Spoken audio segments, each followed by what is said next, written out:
Good evening, everybody. This is the Zoning Board of Appeals. It is Thursday, March 19th, 2026. It's 7:30. We're here at the Newbury Municipal Offices on 12 Kent Way in Byfield. We're on the second floor hearing room. And tonight, the Zoning Board of Appeals meeting will hear one public hearing. We have our administrative assistant, Christy Beaupre. We have member Mario Carnavale, myself, Eric Swan, the chair. We have associate member Michelle Weidler. We have associate member Josh Walker, and we have member Jack Kelly. And with us, as always, we have Larry Murphy, who is the liaison to the planning board. So, welcome, and with that, if you would read the first public hearing to open the meeting. Gerald Fandetti, 15 Sunset Drive. The applicant is requesting a special permit finding for relief of section 97-4D5C01, increase in footprint, and 02, increase in height of the Newbury zoning bylaws, and any other permit relief as may be required under the Town of Newbury zoning bylaws. To allow the proposed use project for the raising of the existing family dwelling on the property and the construction of a new single-family dwelling on pilings with a garage on property located at 15 Sunset Drive, Plum Island, Newbury, Mass. 01951, Assessor's Map U02, Lot 80. Excellent. Is the applicant here? Hello. Hi. How's it going? It's going all right. Do you want to tell us what you're up to? Please. As you know, we were in front of the board several months ago to re-subdivide the property so we could have frontage on Sunset Drive. So that was completed, we filed the plans, and now we're at the point where we want to get approvals to do the design for the house. And what we've done is basically shrunk the house down so we have the maximum amount of coverage, which is 20%. And we are significantly below the FAR. And it's still basically a one-story house, which is what we need, and we have a room above the garage. So that's basically it. It's really not that complicated. We comply with all other setbacks. Like I said, FAR is well within range. Yeah, I think we're in the coverage is at maximum coverage, 20%. So we were able to get what we wanted within that coverage. And the reason is it's a one-story house. It doesn't go up to two stories on stilts, so it's not that really not that high, except for that section that's over the garage. Yeah, we tried to get it as low as possible, so we can get the garage to be somewhat the same level as the level of the first level. So that's the plan. Okay. Any questions you have, I'll be happy to answer. Sure. So to open it up to the board members for questions or comments on the plans? One. Mario? I'm just a little concerned about what you call an office. Yeah. Basically, it has a closet, an egress window, it's a large room, has a bathroom, and a private door. It looks like a bedroom.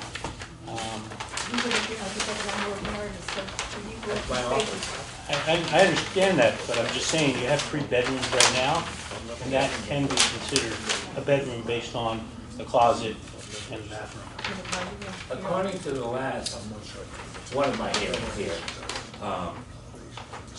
the city or town solicitor mentioned in a letter that because we label the properties what they are, the architect, Leah, label the properties what they are what they are.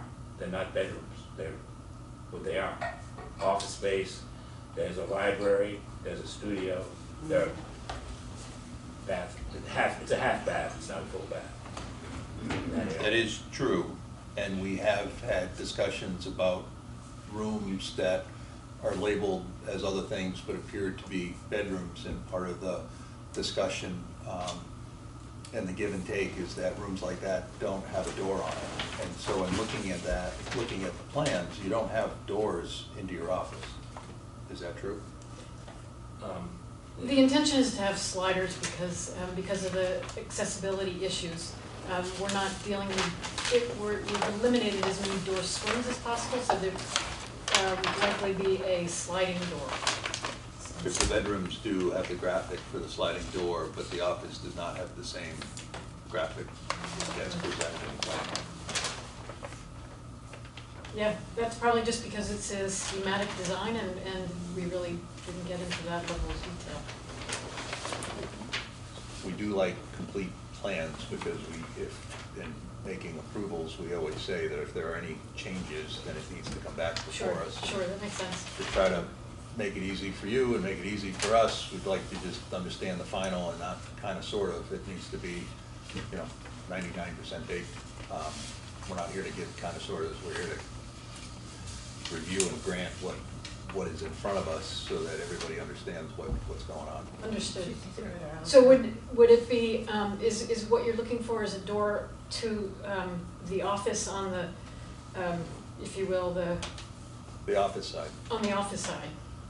Yeah, I mean, if you look at the plan, and I had the first question because that popped up, and then in looking at the plan, you have an entry, you have a living room, you have a library, you have a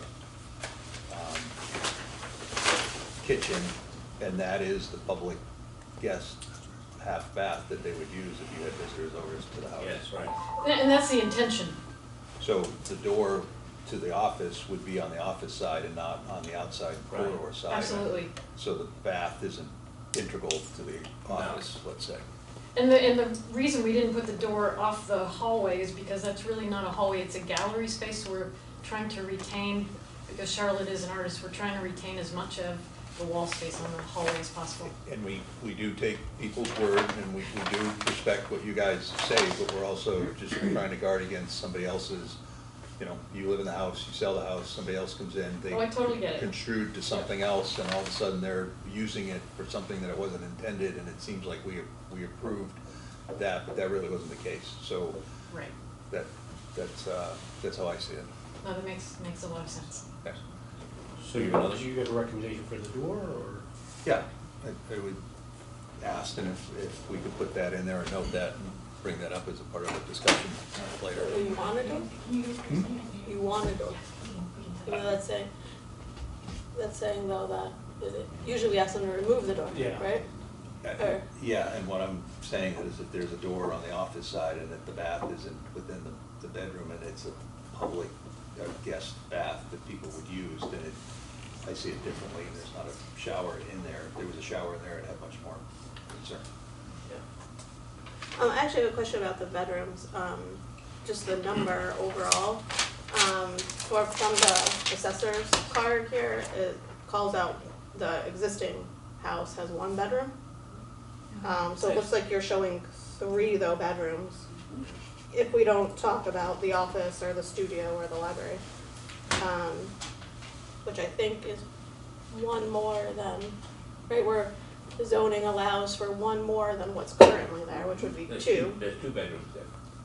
But you have the guest suite No, over there's the 2 bedrooms. garage. There's 2 You're saying 2 in the existing? So Existing has 2 right, bedrooms. so The- do we have plans for the existing structure? Don't think we do.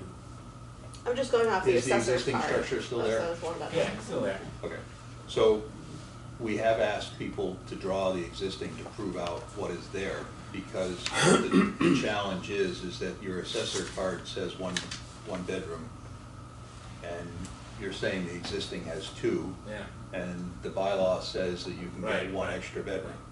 So it would have been helpful, and we probably, if I looked at it sooner, it would said, hey, it would be wise if you draw the existing, some Yeah, representation we of the existing. probably should have done that. Didn't realize the assessor card had it as 1, but it is definitely a 2-bedroom. Has there been as Airbnb for the last couple of years, too, right? So, that's something to consider in terms of proving out, or getting the assessor to update the assessor's card so that this is the information that's provided, and we'd like the assessor card either to be updated, or we'd like the existing condition to be proved out. Okay. I had the same I had the same question too. Yeah. You catch myself. Are you done, Michelle? Yeah. I just looked like you had something else, that's all. Nothing. Anything? No, no. Nothing for right now. Jack, No, I was just curious about the bedrooms. Josh? Just the effective height, it includes the pilings, or is it from natural grade? That was the only question I think I understand. Good now. It's not on pilings, correct? I'm sorry, what? The house. Is it gonna be on- Currently, no. Okay. But the new one, the The new proposed. one is. New one will be, Yeah. yeah. So that was my question on pilings, is it from grade, the effective height at 25 feet, or is it taking the pilings into consideration? So it's the average grade around the house. So if the site is flat, it's fairly easy. If the site is sloped, you take the average grade from the average grade to the mean height of the roof. And that's the height. And then, you can consider or look at, people usually put the scale to the ridge or to the top or whatever the highest piece is, but it's the average grade to the mean height of the I mean, and the pilings are in consideration. Yeah, because it's about the grade. So how is it working with the garage? I'm just looking at the elevation where the garage door goes down to Garage is on a grade. driveway, right? Garage is on grade. But there's pilings. Garage, the way I envision the garage, the way it is drawn, is the garage is at grade, and there are pilings to keep it 2 feet above grade. The structure of the garage, 2 feet above the grade. That's for But you're conservation. gonna have a retaining wall at the front entrance, and the driveway is gonna come up so you can drive into the garage. Yeah, driveway's it's gonna be graded to come up into the room. So the grade will hit the front door or the garage door, Yes. but the garage will actually still be on pilings above the So door. the rest of the building will be on Right. pilings, but the grade will meet the garage door. That's how it's usually done, the garage door comes down to grade. Yeah. So it'll be like a concrete wall. Yeah. It does look like there's a It's little steep overhang from here. on the rear elevation, So there's- 4 feet or something. What's that all about? I don't really understand that. For, what's the question? The far right-hand side of the rear of the garage shows an open space with no foundation wall under it. Yeah, that's what made me Yeah, ask the yeah. question. I just don't really understand what's No, happening that's the there. piling, it has to be, can't have a foundation, all you have to have is a piling. Understood. But there's a gap between the first piling and the edge of the foundation. So we got Oh, some what you're looking at, are you looking at this image? I'm looking at this. That's actually the Yeah. garage door. Oh, that's the garage That's the door. garage door. Yeah, I was actually, I was looking at this It's a whole, little like bit this thing right here. See, we're used to a higher level of drawings from Mr. Pendetti. These schematics aren't working for us. Sorry. We've seen a lot of his drawings. They're usually not this loose. Well, I have a consultant here now. Oh, terribly sorry. That's you okay, mind leaving the I'm the room? drawer of the loose drawing. She grew like over the I'm comfortable now. It says rear, but now I understand it as the garage door, so. Okay. I have a few questions. So the driveway that you place crosses both Sunset and Dartmouth Way. Yes, So it would seem to me that the effort in what we were asking for and swinging the lot line was to get frontage on Sunset so that the driveway could come off of Sunset. yes.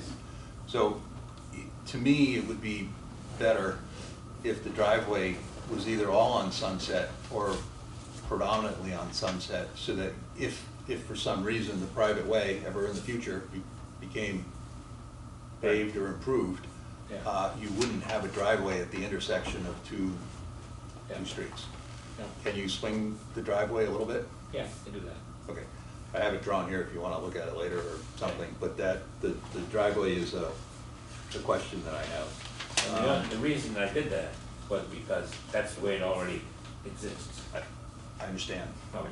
I'm just thinking for the future, if something would happen and we're trying to just. Yeah, that's not a problem. Right, okay.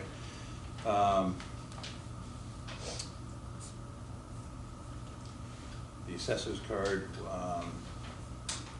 so the assessor's card also says the existing building is 1,384 net square feet. And it seems on is it a two-story existing? No, it's one. Because your application then says existing building 778 square feet. So Is the assessor's card wrong, or is the application need to be updated? It has a little basement to it that we didn't count. So it's sort of unfinished, not a basement, it's an addition that doesn't have a floor, So if concrete you floor. draw the existing building, and you put the square footage on it, then we all know exactly what it is. And you we'll please- label it as what it is. Yep. If it's a concrete floor, slab on grade.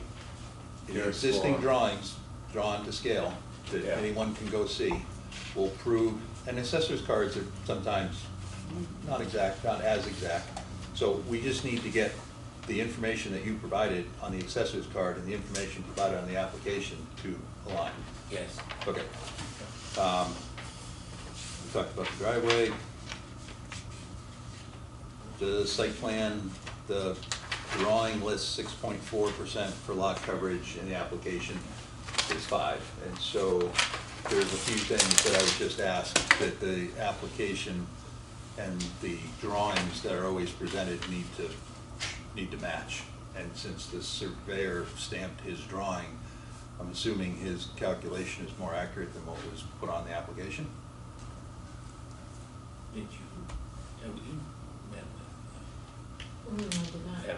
discuss a few things with him, but I never Okay. saw the final plan. Okay. So, We'll coordinate that. so applications and plans always need to match. So the surveyor's plan has coverage as, It says maximum lot coverage 20 feet, it says existing is 6.4, it says proposed is 20, and your application says, it looks like 5%, 20%, 20%. So, oh, you mean the existing coverage? yeah, Okay. just, when people I- present yeah, stuff. I took the existing coverage off a aerial photo, Okay. so it could be off a little bit, okay. And the application says the height for the existing is 15, and the surveyor's drawing says,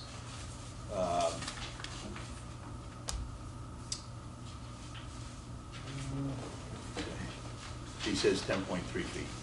The So, height. just, again, information on drawings, information on Yes, application need to okay. be the same. Okay. That's my. That's my the business. existing house, yeah. Yep. All right, we'll get that nailed down. Okay. You guys have anything else to add? Does anybody on board, before I open it up to the public, have anything to? I have one more thing. Yeah. I just want to be clarified, everything else is nice, it conforms. We made a lot of improvements with the variance, which was a separate thing and everything.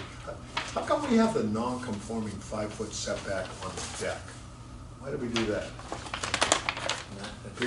Appears, it says in writing, now it has a non-conforming setback of approximately 5 feet.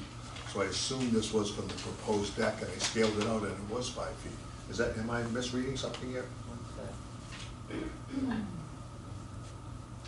Which deck are you referring to, on the proposed The design? one that says proposed deck. Is it, can you just tell me, is it 10 feet from the closest corner of the deck to the property line? That's all I need, I don't have a ruler with The me. proposed or the new? It says It proposed right does here. say proposed The deck, survey. which is, Where Is that the which survey is right plan? in the driveway. That's sheet 2 of 3. Yeah, it's Just a, three. so this must be the existing, even though it says That's the proposed deck. existing house. Okay. Well, you're on the driveway. Yeah, so it's on the driveway, so where it says proposed deck is actually proposed driveway. Yeah. Okay, that's why I'm confused. Do you wanna look at No, that? that's a good catch, 'cause it is a little confusing. Yeah, it should say existing. Existing House, I guess. lot line, chimney, it's the existing house. Okay. It's the existing house that's there. Yeah, there's There's no nonconformity there. there's a typo that says proposed deck that shouldn't be there. Okay. Very good. You're looking at the survey plan, correct? Yes. Yeah, okay. Yep. Because I think it's just tagged incorrectly. there's a chimney, there's an electric meter, it's pointing out what is existing below the new. The new is overlaid on the existing, which is typically how it's shown. Yeah, there's no non-conforming. That makes me That was happy. the whole idea, nothing non-conforming. Agreed. Is the screened and porch part of, is that in your calculation? That It is, is, yeah, yeah. that's part of the coverage and what they are actually.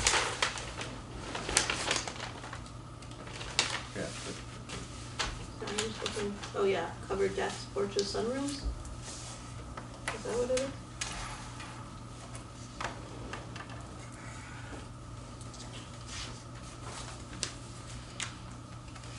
All right, I'm gonna open up the meeting to the public that's here. Is there anybody that would like to speak in favor of the project? Yeah. Does everybody would like to speak against the project? I have a question. Listen to what's going on here.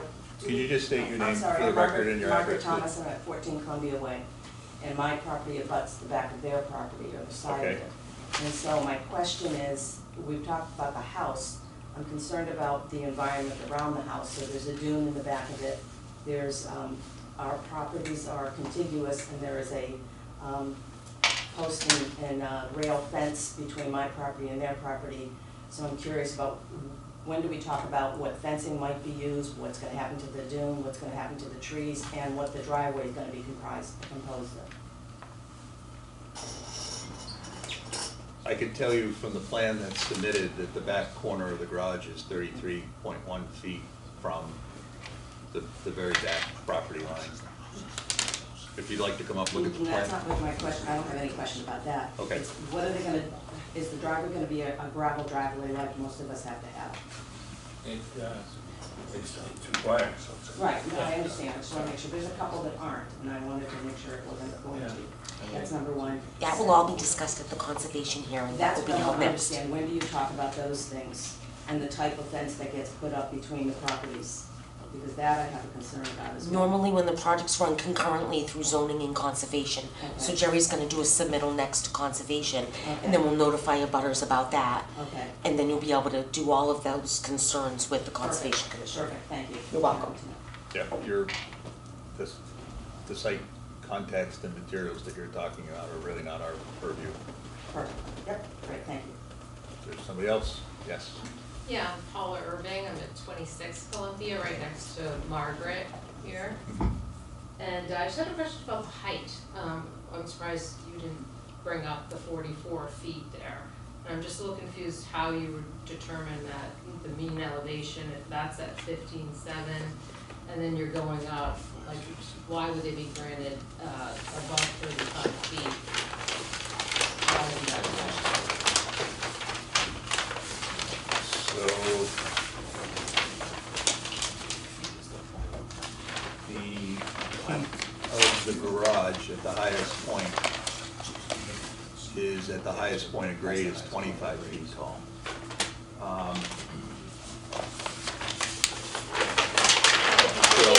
Where it says elevation I just don't 44. understand how you figure Where- it from the, I'm assuming elevation 44 means 44 feet above sea level, right? Like the actual Where, where is that shown? Third It's page 21. here. Oh, yeah, so the mean grade around the house starts at is 15.7. yeah. So if you take 15.7 and you take the mean height of the roof and measure that, that's supposed to be, and I can get a ruler out and look at it, that's supposed to be 21 feet tall. So what On the you're, plan, I thought it showed like 25.8. Yeah, the garage does say to the peak, well, to the peak of the garage to the peak, is 25.8. So we usually do to the mean, right? To the mean height, Mean height. So we don't really know what that is, I'm assuming. That was complicated, that was my question there, but, yeah, The mean grade looks at 15, I think that's at 19. Well, to the peak is 25, and we're at 35, he's 10 foot under. And he's actually probably closer to will you? 20. Feet and inch and 1/3. Yeah. Hang on a second. That's actually only two-story car, but it's a. Yeah, quarter inch. What is, You have a, this is what? Side of this? We have the roof right here, it's just, there's no matters.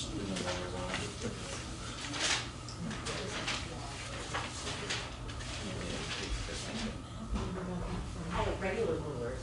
yeah.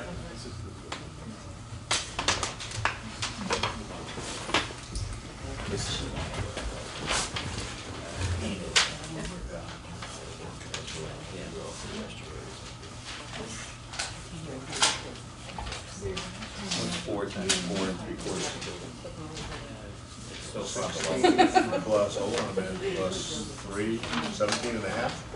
That's not the only. We'll take your word for it. Maybe. So that is quarter inch into the pitch. Well, according to their drawing. Quarter inch equals a foot, so there's quarter, there's 4 feet per inch, so there's 4, 8, 12, 16. I think the point is I think we need to see the actual numbers on here. No, you absolutely do. I was going on vacation just before we needed to submit, and so the surveyor didn't have enough time. We just ran out of time to put that number in. Our apologies. But since so much of the roof is at a one-story level, you know, the mean height is going to be considerably lower than what's And allowed. it's the mean height of the highest roof, so it's not the mean height of the main roof, it's the mean height of the highest roof. The But garage. Oh. putting it on, I thought it was the mean height of, according to the state code. Isn't the mean height of all roofs? I'm just throwing that out. Well- That's what my understanding pull was. up your,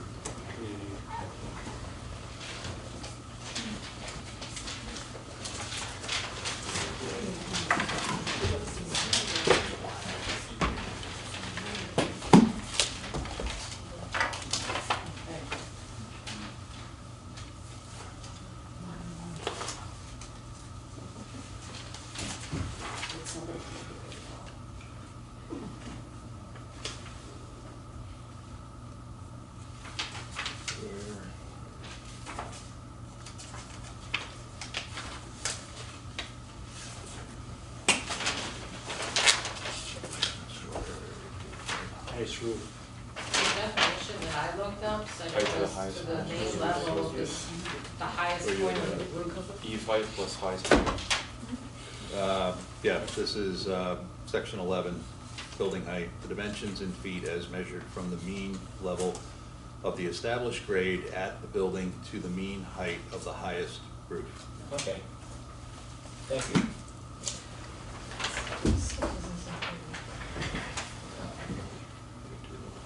Because you would think it'd be the highest peak and then well, yeah, I mean, that's.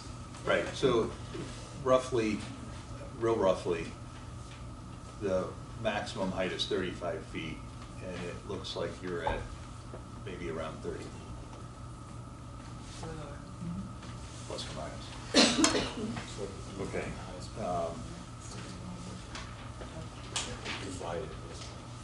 Is there anybody else in the audience that would like to speak? If you'd tell us your name and address? Guys, how about? Yes, please do.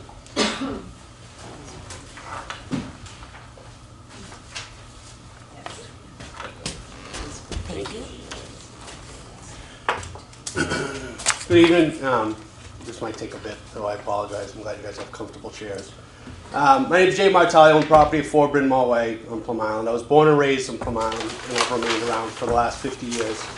Typically, I only stand in support of these applications in the last 20 years of real estate development.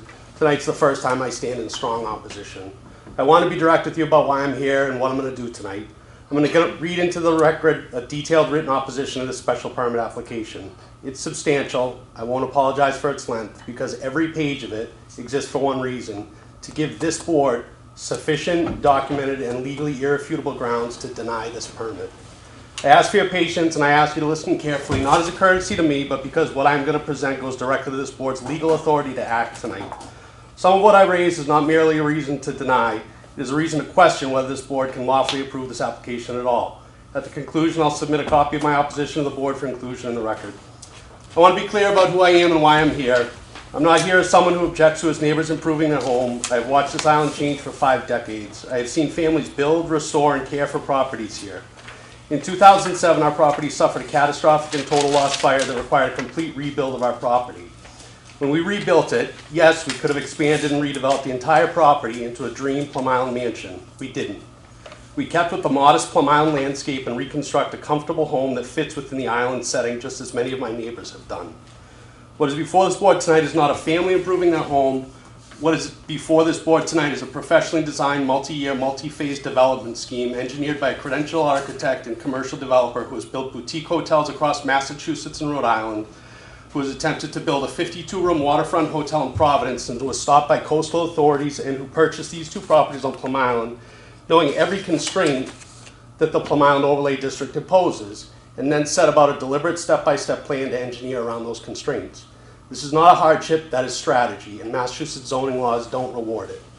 I'm going to place before this board tonight 5 categories of concern. I want to name them at the outset so the board understands the scope of what follows. First, the doctrine of merger, which has been discussed before.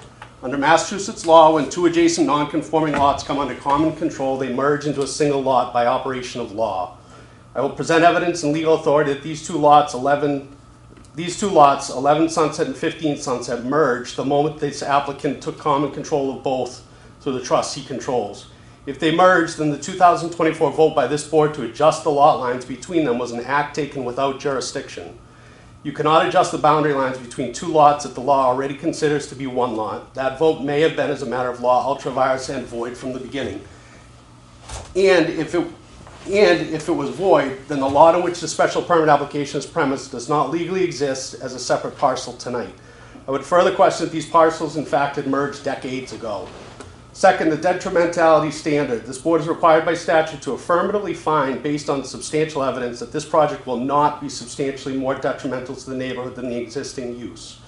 I will demonstrate that this application on its face cannot satisfy that standard. A 426% increase in floor area, a 4-fold increase in lot coverage on a coastal dune, a 20-fold increase in deck and porch area.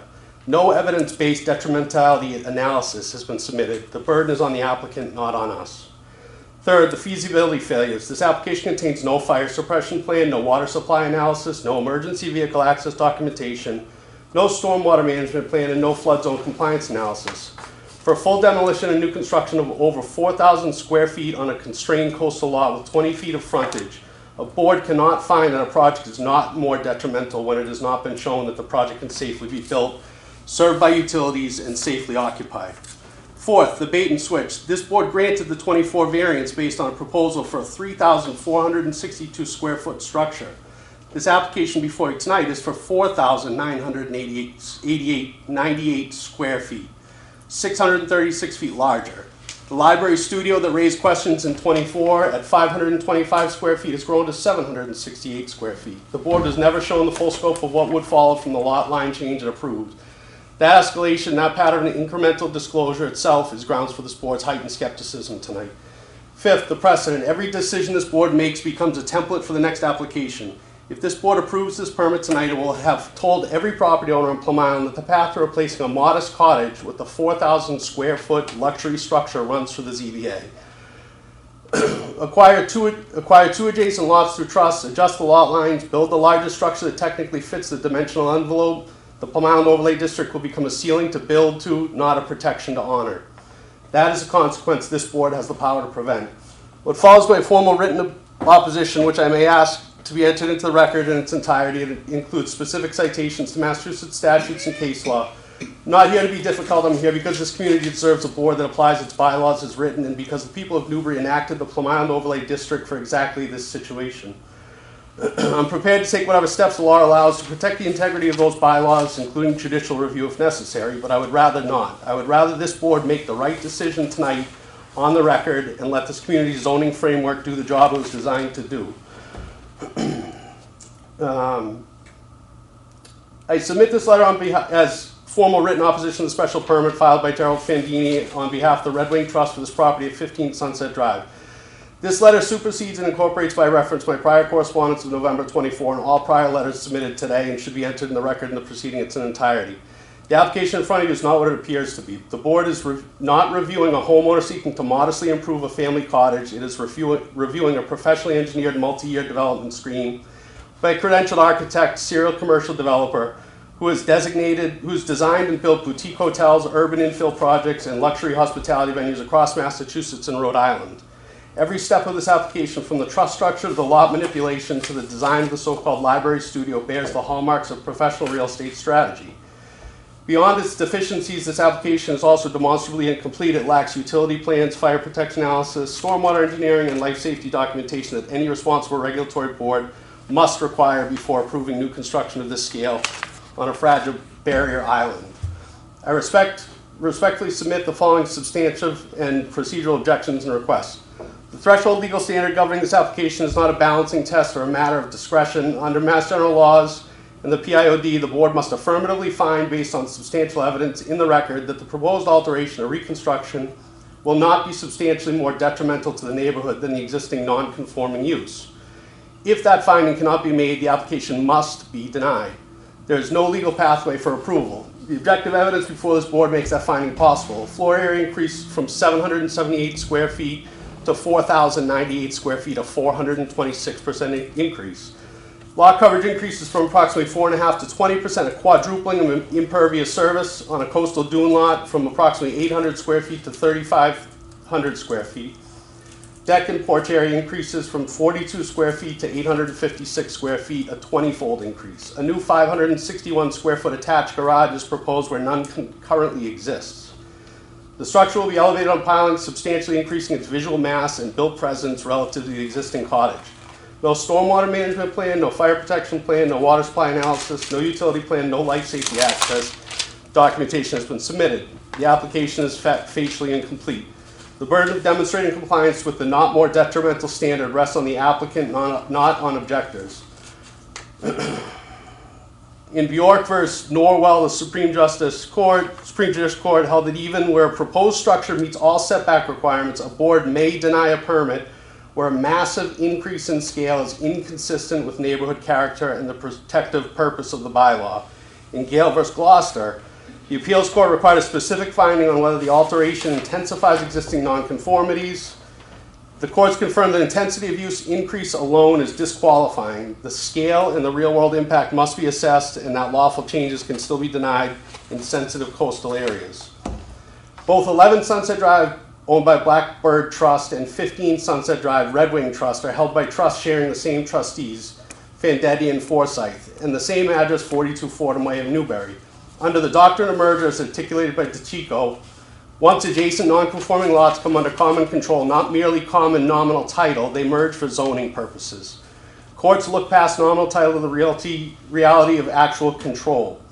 I also want to direct the board's attention to one additional fact that fundamentally changes the merger analysis. These two parcels were not first brought into common ownership by Fandetti. They were held under common ownership by Janet Minahan for decades prior to Fandetti's acquisition. Under DeCicco and the doctrine of merger, these lots merged under the Minahan tenancy potentially decades ago by operation of law. When Fandetti acquired them, he did not acquire two separate buildable lots. He acquired a single merged parcel conveyed by two instruments. The 24 lot line variance was premised on a lot configuration that had not existed as a matter of law for decades. The board was acting on a legal fiction that predated Fandetti's ownership entirely.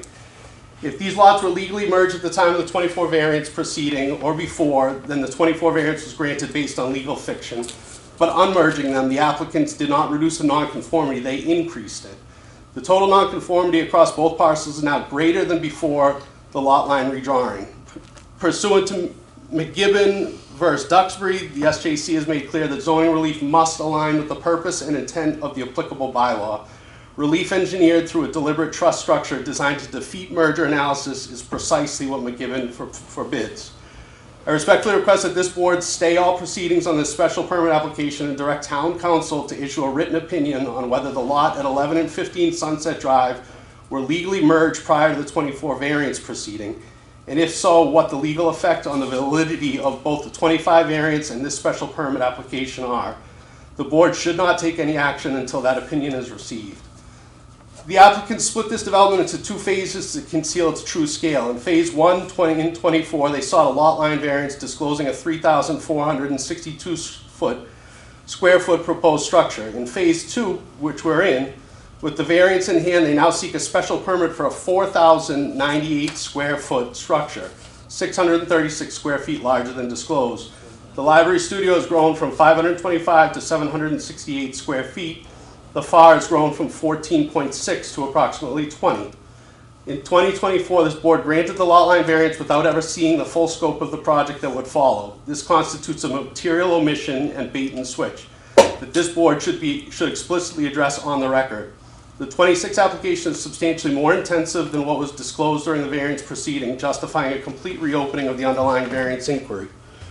Mr. Fandetti is a credentialed professional licensed architect and serial commercial developer. The documented record includes nearly 200 townhouses built in Cambridge under Bell and Fandetti, co-ownership of the Kendall Hotel and the Mary Prentice Inn, architect and developer of Briar Bar Inn, a 30-room boutique hotel in Rowley, and a proposed 52-room waterfront hotel in Providence, Rhode Island, abandoned after the Rhode Island Coastal Resources Management Council denied a variance for overbuilding to the water's edge.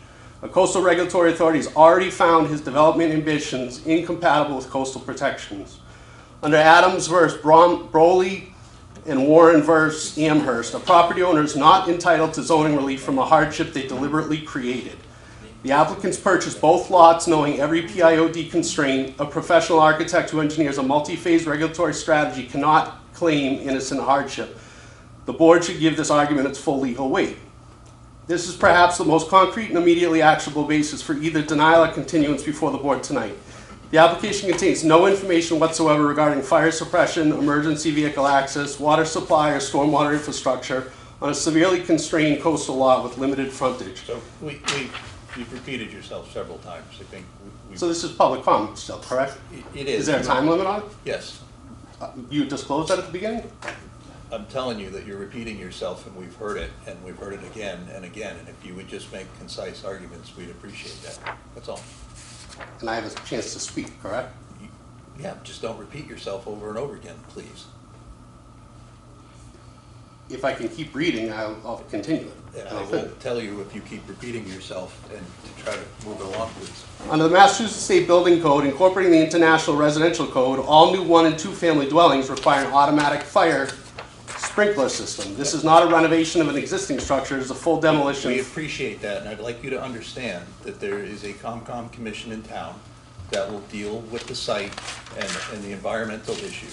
There is a building inspector in town, and he will deal with the building issues. Clearly aware. We're here for zoning, so if we Correct. could keep it to zoning, we'd appreciate that. And it all- Because we won't comment on any of that stuff, and you can take it to the right committee, please. Okay. Thank you. So I'll just highlight for the rest. And please don't repeat, but you can make your closing So the applicant has not demonstrated how a code-compliant fire suppression system will be provided on a severely constrained coastal lot with limited frontage, which is zoning, shared easement access, and Plum Island's well-documented water pressure and infrastructure limitations. This alone is sufficient to require continuance and a complete utility and fire protection plan before the board acts. Frontage on Sunset Drive is approximately 20 feet. Vehicular access on the site is provided not through the lot's own frontage, but through a broad easement granted by 11 Sunset Drive. Easement-based access raises direct questions about whether a fire apparatus turnaround can be accommodated within the legal access.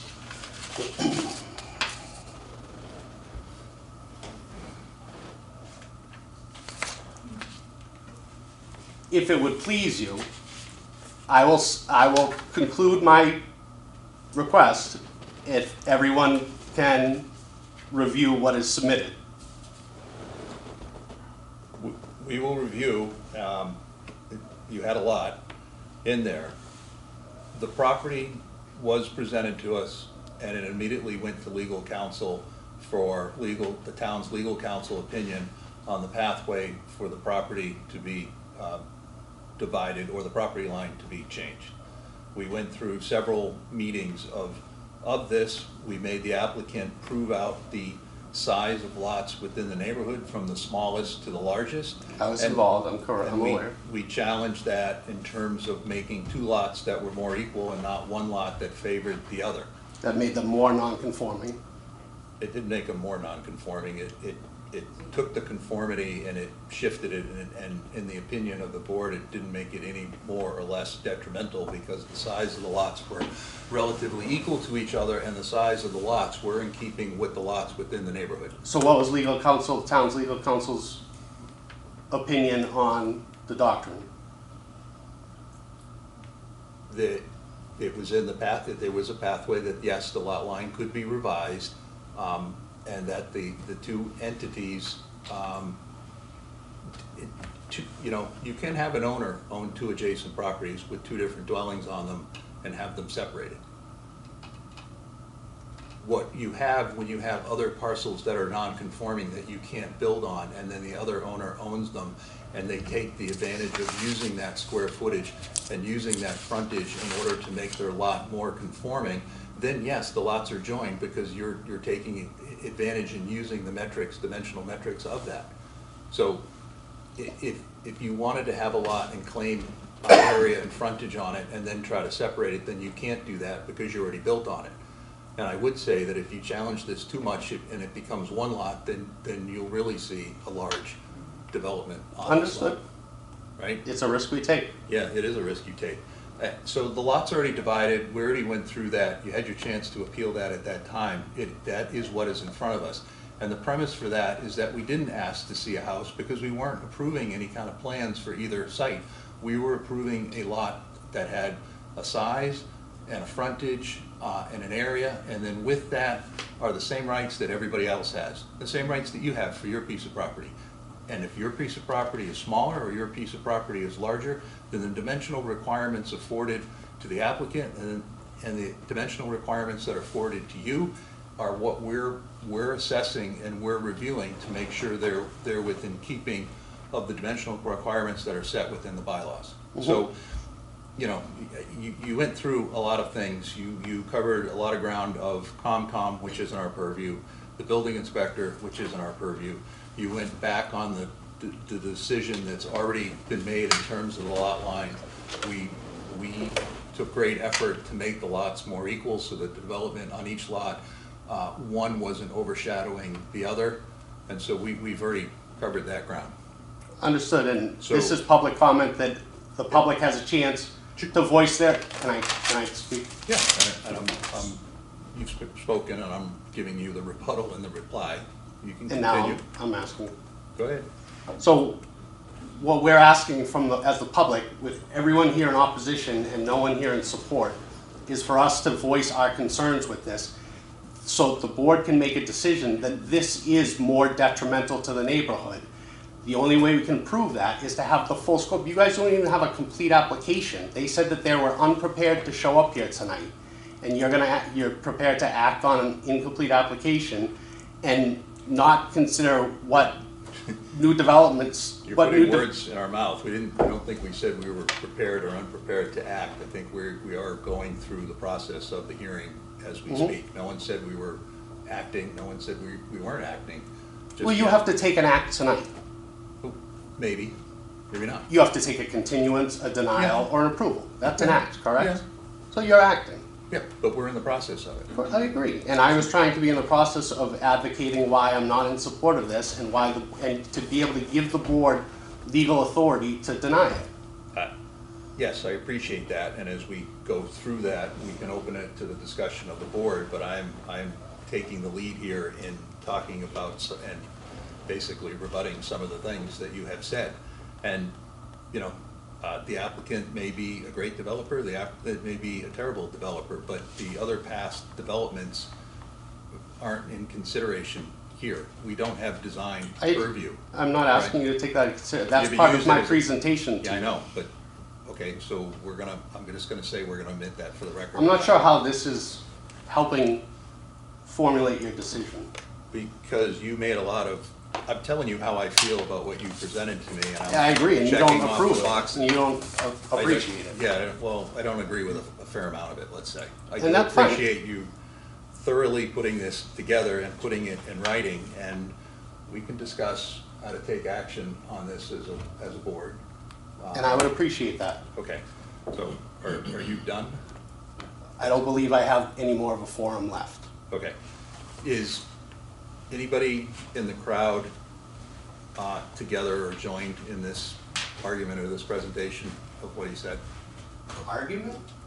Well, I'm sorry. I've not heard no. it before. But So an applicant, I use the word argument because that's how I was taught as an architect, is to, when you present something, you have to, you know, make a pitch, you have to explain it, and not in negative terms. It's an argument that you're formulating, whether it's a design premise or not, you're putting the pieces out there. So if people don't like the word argument, I'll retract that, but I appreciate that. they're making a pitch, you're making a pitch, that's what I'm saying. I'd just like to know if everybody is joined with your pitch, or you're making it separately, or everybody's acting as a group. I'm just trying to understand that.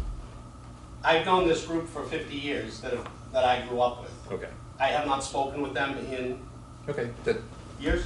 that's all I'm asking, is just, I'm just trying to assess where it's coming from, that's all. Yes. Donna Finnegan, 6 Bryn Mawr Way, right behind the property. I just want to say to Jay, thank you for all your efforts. I'm not saying that I disapprove of it. I was here for quite a bit of the fall meetings, and I have to admit, we were here for our own interests. I didn't want that driveway going around the back of the house with the lights coming into my house. I did not like the driveway going to the rear of the house. I am satisfied that it's going in the front of the house where I always thought it should. I appreciate what Jay has said about all of the different things that he has said, and they are important. I think that it needs some thought. I need some clarifications, and I think you should take the time to do those things before you come to a final decision. There are some questions. Thank you. I appreciate that. I'd just like to add that I agree with it. It's a slippery slope when you buy a property that's very small, and then you work for the purpose of just building a bigger structure. And if we keep doing that on every piece of property, then we're ruining the integrity of the island, of the And we appreciate that, and we are here for checks and balances, and the bylaws have metrics to set those checks and balances, and then the PIOD does give us leeway to make a determination in terms of how we interpret what is presented against the neighborhood. So we do have some broad interpretation. We want to be as fair to a developer, a new person, as to you. And, in a month, you may decide that you need to do something with your property or sell it, or somebody else may buy an adjacent piece of property, and they have the same rights that the zoning dimensional requirements afford for the size of their lot, for the size of this lot, for the size of the next lot.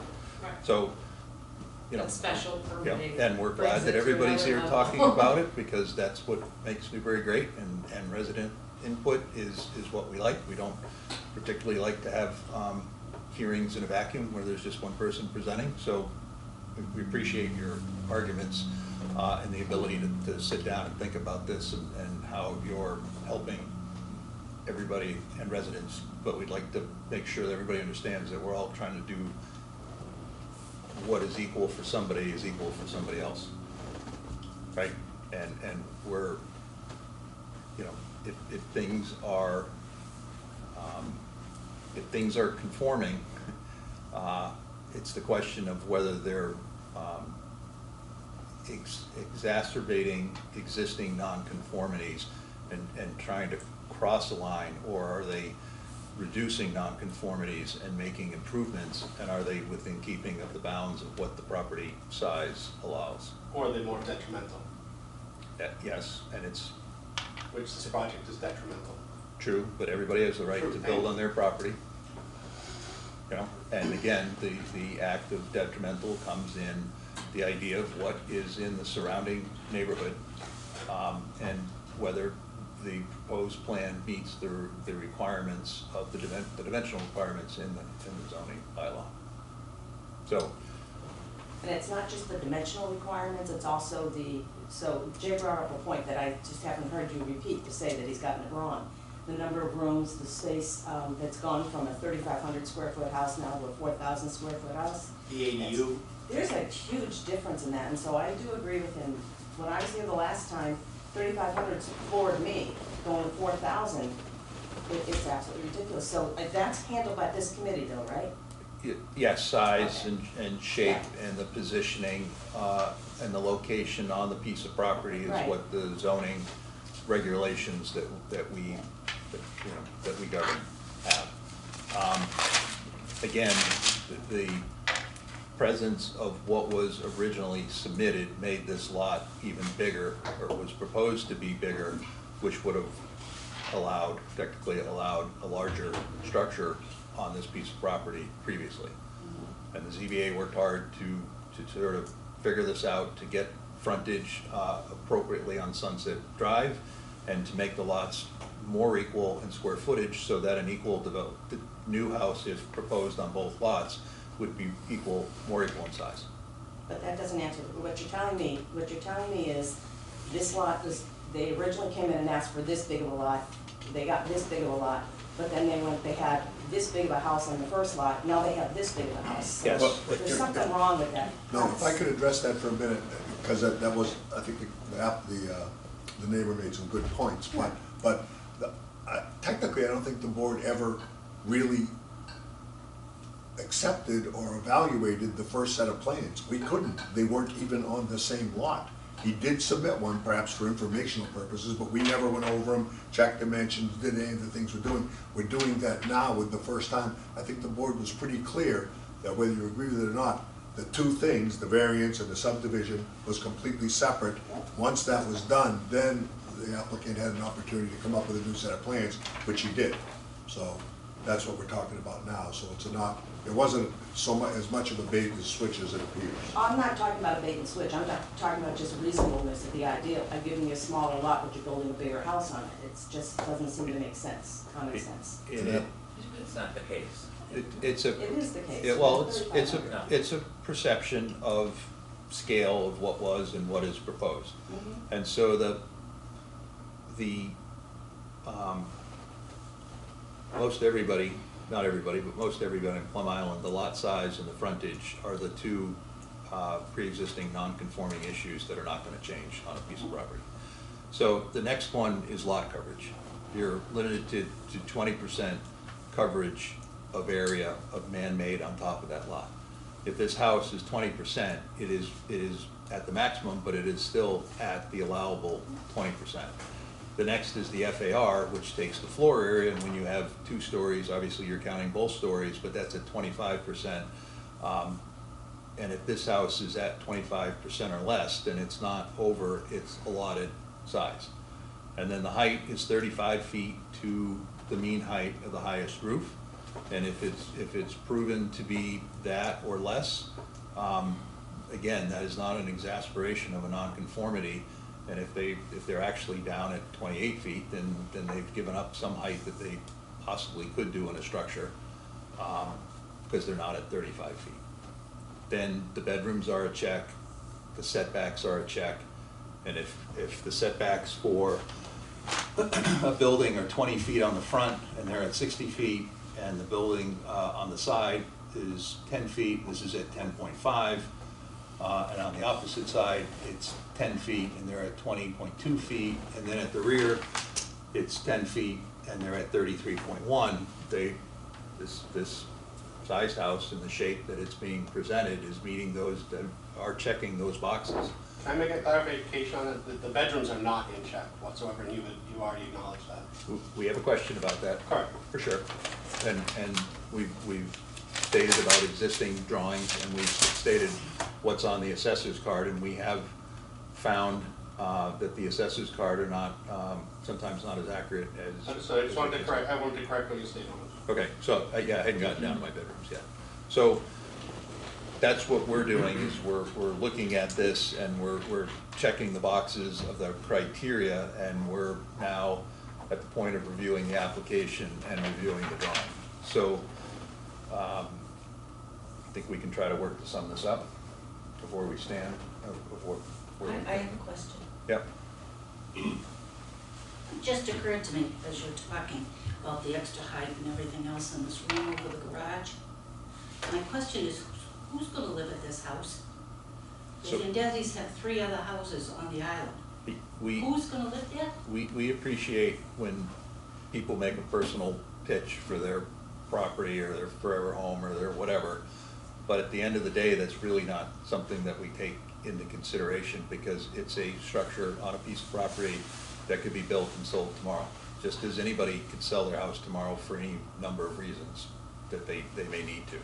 So, again, if the floor area ratio and the height and the lot coverage are within the limits, then the structure that's being proposed, whether they're gonna live there or not, is those are the boxes that we're checking. We do appreciate when people come and have thoughtful, personal pitch about what they are trying to do and why they wanna do it. And sometimes we call BS on that, and sometimes we don't, but it doesn't really matter because it's the structure that we're doing, right? I wasn't questioning them. Yep. I was questioning the room. True, so I guess to that point, you know, if they want an art gallery that's the full first floor and it meets the FAR, it's really not in our purview to question whether they have that. If they have something that is a room that has a bathroom adjacent to it and it looks like a bedroom, we've already sort of called it out or stated that. You know, if people want a big exercise room over the garage, they can have it.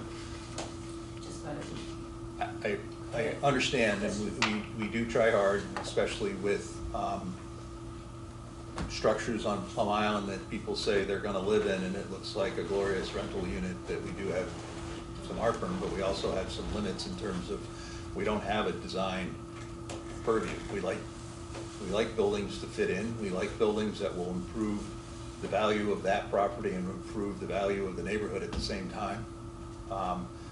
And yeah, and we don't like to see things that are detrimental or that we might consider, oh, that looks pretty cool now, but would cause problems later on or not be seen the same way by other people in the future. That's the way I look at it. This house gets built, this house gets sold 3 times, and every time somebody moves in, it is what it's supposed to be, and it's not causing an issue down the road. Does that answer? Yes, no? Okay. I just have Okay. a question. How are you gonna really determine if that other structure existing there is 1 bedroom or 2 bedrooms? Which hinges on if they can So, have that extra room. yep, that's a Like, great question. What is, Yep. which one are you gonna go with, like, what So are you gonna use? I'm not gonna close the public meeting, but I am gonna stop the discussion right now for tonight. Okay. Okay, so there are a bunch of things with the application, okay? We, and if you guys would like to say, or would you like me to take the lead, I can do that. If I'm you gonna miss sum up- something, we'll correct Yeah, it, we'll Mr. Chairman. jump in. Happy to correct I you. wanna run over it, but, okay, so, Chrissy, you gonna take copious notes? Yes, or- I am. Michelle, maybe you take the same notes. So one is that, in no particular order, we'd like the existing building documented. Yes, we agreed to do that. Yep, and upon that, it might be beneficial for one of us to go see it. Okay? Arrange that. To prove out what you've drawn is there, okay? Yeah. Second, I asked about the driveway shifting over so that the driveway meets Sunset Boulevard and is not on Dartmouth Way and Sunset Boulevard. We asked about an office door being shown at the office side.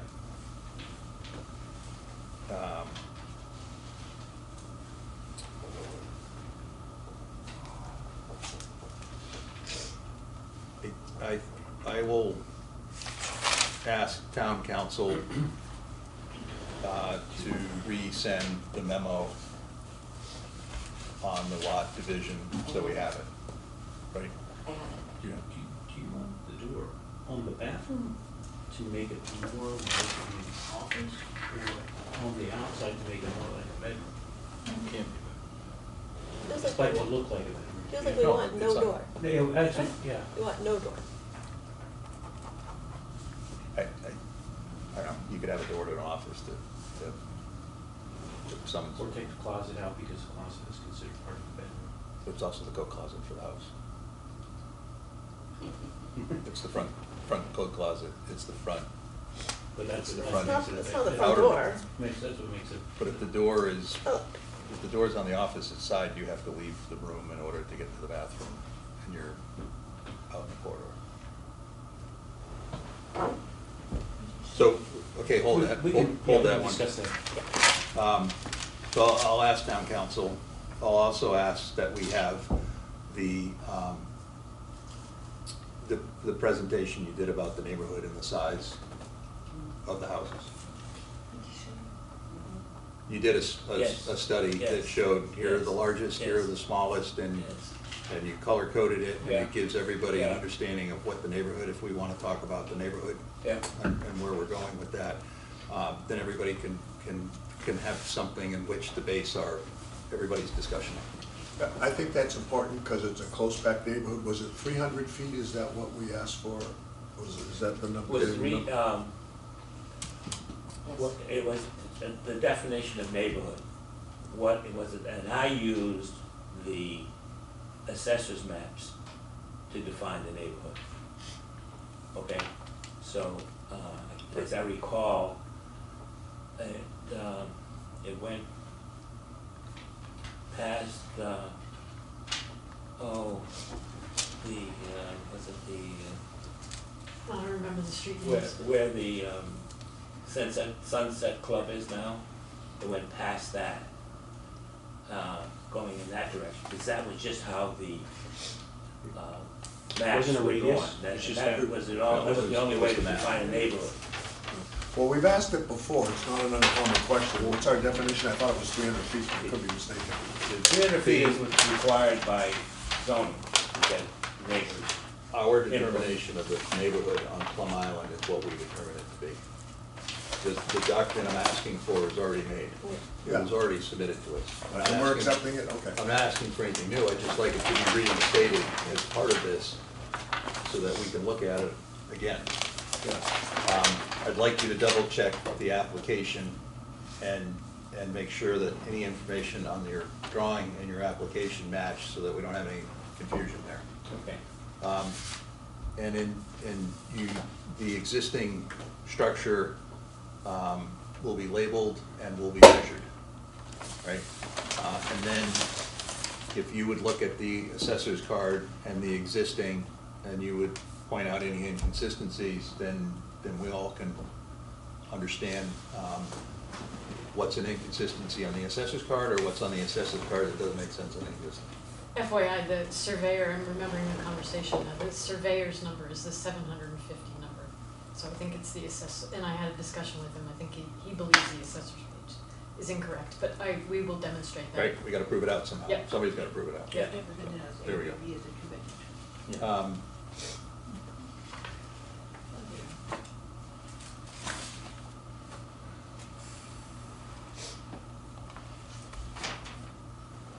that's okay.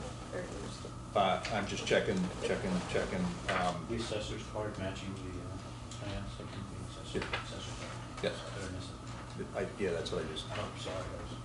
well, the existing structure drawings will be labeled sufficiently, and it will be clear what is either right or what is either wrong. So, Michelle? Yeah, I guess when you're working on the plans, if we can understand what guest suite means. According to this plan, there's no bathroom up there. So, that's how we would read it right now, but we would read it as a bedroom right now. Yeah. Yep. So I think just making sure that we understand that there's no doors leading up to that you can close off, that this could then be rented out separately, things like that. So I think just understanding what that Yeah, is. that brings a good, that was, again, in the opening sort of speech, is that if there's anything to tweak, now's the time to resubmit it so that everybody can see the same thing, and you're, this is fully baked, not sorta, kinda, sorta baked, and we're we're relying on the building inspector or asking him to double check this, that only brings everybody back after some process has happened, or not happened, I should say. So that would be helpful. And then I think you need to update the elevations with the height from the mean grade. Yep. Prove out the mean grade, here's the high point, here's the low point, here's the mean grade, here's the mean roof of the highest roof, and Yep. there's a measurement. Yep. So I think where we're going with, the next step is that I will make a motion to continue this to next month, which is April, is it 16th. 16th. And also with that, I have to say that I will not be here on the 16th.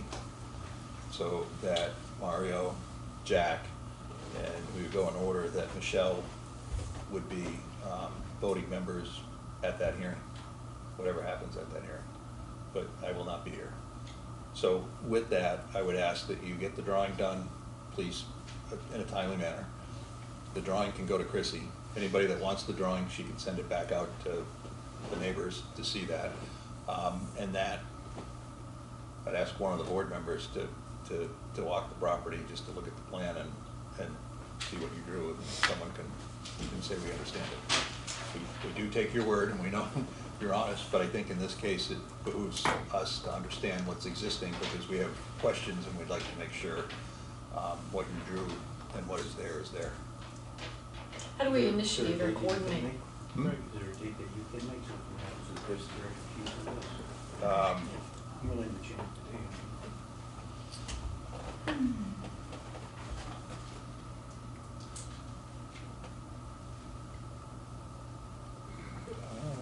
Chrissy, what usually happens on Wednesdays in here? Planning board has a Zoom, but the first and third Wednesday, But we can usually use the nothing room else. if they're not, if you're No zooming. one's using it. No? No. We can't? Yeah, I think so. But Larry won't be here. What's that?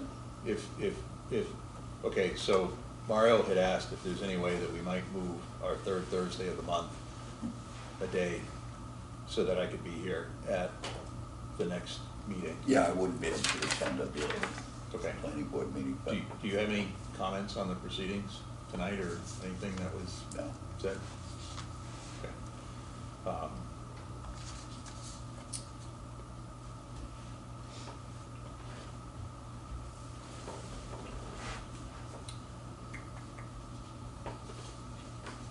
Can everybody make it on Wednesday, the 18th? Can you make it on the 18th? 18th. Can the people in the? Is that the 15th? 15th. Oh, yeah. Wait a minute, no, sorry, I'm in the wrong one. That's, I don't know if I can get. Are you only not available that Thursday then? Or the whole week? I think I'll be at the airport at noon on Thursday. Okay. So I won't be anywhere. Yeah, 15th works for me. 15th is tax day. Get your taxes done. Before. Let me just check something else here. Check all my calendars.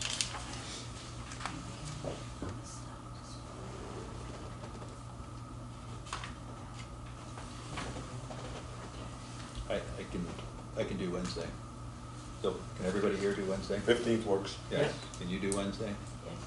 Yes. I'll put it on the calendar. so- People in the audience that would like to continue on with this understand that we're moving it a day. All right. The 15th. So I'm gonna propose that we continue the hearing to April 15th, here in the town hall second floor room at 7:30. Is there a second? Second. Second. All those in favor? Aye. Okay. Did you take notes Yes. of what is required? Yes. Could you just type up and send myself an email? 9 bullet points. Okay, and send Mr. Yes, I Vendetti a will. bullet point? Okay, May I have that memo so I can scan it in and email all of you yes, and add it to the file? Okay. Thank you. You need to. right, and so the public hearing is delayed. Do you want council to look at the doctrine of merger? I have the memo from legal counsel saying, do you want me to re-email that up to you? Yes, Do you want the public devil's advocate? Everybody can have it. I think in this case, I will, if you would like to talk to town council, you can talk to town council. We're not gonna talk to town council as a group. No, no. No, because there is a difference. If we talk to town council as a group, as part of the public record, if I talk to town council and I'm taking notes on something that I have, I can. Hey.